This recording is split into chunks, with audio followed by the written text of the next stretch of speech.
more detail what it is about, because I understand that it must be quite a difficult one to tell in the modern day. Taming of the Shrew, yeah, everybody's been asking, why stage Taming of the Shrew? It has this aura of being very anti-women, with the strong man coming in to tame the unrowdy, sort of rowdy woman. Whereas, actually, when we've been working on the parts with the individual actors, the three female characters are actually very, very strong. Kate is a very strong woman who speaks her mind. Her one problem, her one fault in many respects, is that she doesn't gameplay. She has a very strong younger sister who can, and then we have this wonderful character who comes at the end of The Widow, who marries one of the other characters, and she is absolutely just the epitome of, I'm going to do what I want to do. So actually, the women in Taming of the Shrew are actually very modern, very strong, very sassy, and they're actually great role models in some respects. And with Shakespeare, it's often to do with interpretation anyway. Yeah. I mean, there's so many different versions, as we've seen over the years. Why do you think it is with Shakespeare that it doesn't seem to ever date? It never goes out of fashion. Why is that? You've done 5 plays before this one. Why do you keep doing them? What is it about Shakespeare? Shakespeare wrote about people.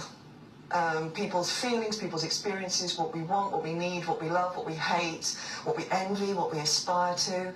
And the words have changed, the clothes have changed, London's changed a bit, but people don't change.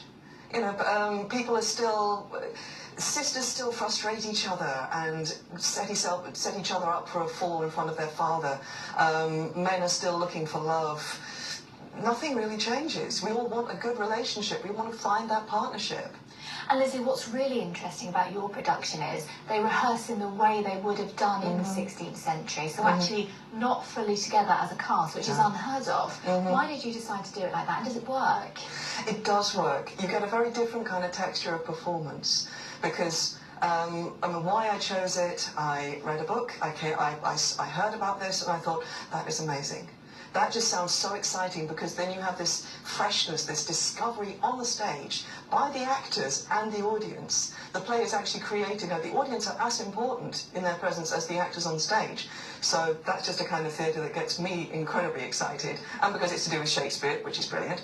And everything that we do is just, why should the audience come? Because we're going to tell them a story.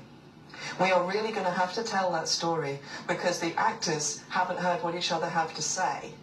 So they're not just telling the audience the story, they're telling each other. So they're just as surprised as the audience are. Yes, That's everybody really discovers all at once, all together. Yeah, it sounds like great fun. I'm sure you've had a lot of fun preparing for it. Oh yes, nervous. A lot of people are very, very scared, but it's going to be a terrific piece of theatre, I can guarantee that. All right, Lizzie, thank you very much indeed. Right, if you do fancy a bit of Taming of the Shrew, then you can see it here in London, of course. It is at the Tristan Bates Theatre at Covent Garden from the 8th to the 13th of October. Coming up here after the break on London Live.